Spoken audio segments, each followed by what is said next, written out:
Hey guys, welcome back. Today I'm going to just be showing you how I do some airbrushing.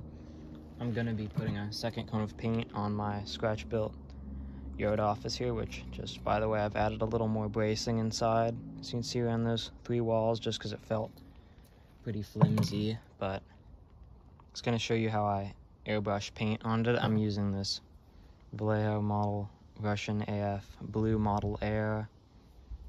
As I understand, it's pre-thinned, and last time it worked pretty well. So I've got the airbrush attached to its compressor. This is just a cheap airbrush from Amazon. And I'm just gonna take some water, test the flow, take some water and just put a little in the cup, and we're going to see how it sprays. Pull back to the paint, and can't see it very well, but it looks like we're pretty good. So I'm now going to, oops, I'm wearing Crocs again, as you all can see. M&M Rails has been pointing that out for me, and I will say that they're great. I wear them all the time. So out here, I'm just going to set you down here and you can take a look at the painting. So today I'm just sort of correcting. I'm going to just try and even out the general color. There's a very dark colored Rust-Oleum primer just from a spray can behind this, so the color is a little bit splotchy. You can see right there a little bit of the strip I used for trim was accidentally glued on there, and I broke it off before the painting, but there was no primer behind it, so it's turned out a much lighter blue. But you can just see that the texture is a little bit uneven, which I kind of like because it looks like shadows, but I'm hoping to dull that down to just a very subtle effect. Just gonna grab our brush and dual action.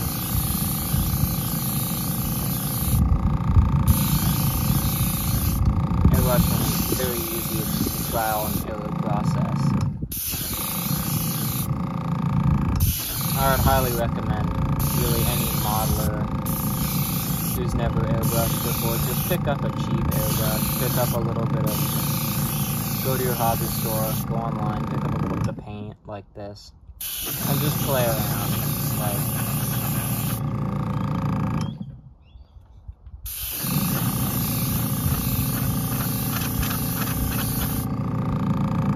Like this is just a pure experiment right here.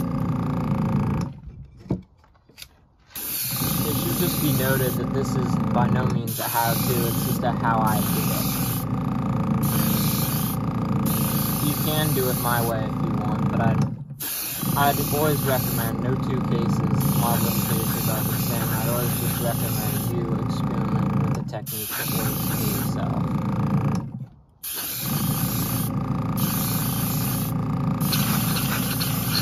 If anyone out there who's watching is more experienced at airbrushing than me or sees me doing something wrong, please leave a tip in the comments below. I'd love to hear how I can improve. Alright, so I painted a little longer off camera, and I think we're about done for today. You can see it's much more, the color is much more even on that little spot there. From a distance you can hardly notice it, and I feel like I've learned a lot today. I applied a little bit too much paint on this side, but it's okay. This can face away from the aisle. And, well, it's just really amazing how much you can learn in just probably the 10 minutes I've been out here, including getting the airbrush all set up. But it's been fun. It's just relaxing. I've learned you can, if you hold the brush away for a while and just spray from a few inches away from the model, you can really just blend everything together with a series of several very light passes, which has helped me out with the kind of the shadowing on this side. It's much more subtle now, and so now I'm just gonna kind of lead you through how I've been cleaning the airbrush. It worked last time, so it'll probably work this time, and I have to give credit to Boomer Dioramas, who's really inspired me through getting an airbrush and experimenting like this. It's largely his technique. So I'm just gonna start with the airbrush and grab our water. And then there's just you can see there's paint in the cup. So I'm just gonna put a bunch of water in there and flush that kind of all out. Try not to flush just kind of flush it out with water. See what I'm doing. A bunch of paint on the outside too, and just kind of pour it out. And now, rinse and repeat. You know what, a little bit of a small paintbrush would have helped with this to scrub the cup out. I'll have to get that next time. But just, as you can see, it's much cleaner in there now. Always come with more water than you need. Oh, I could use a paper towel too.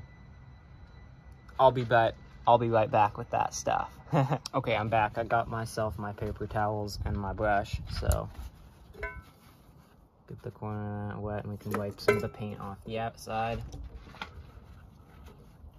I probably should be worrying about the inside right now, but it's still pretty wet. It'll keep the paint from drying too quick. But you should always clean your airbrush immediately after you use it. And here, this is where the real magic happens.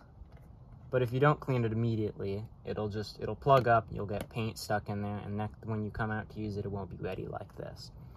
But next, I'm just going to take some isopropyl alcohol. Boomer Diorama swears by this for almost everything paint related. 70% is what I'm using.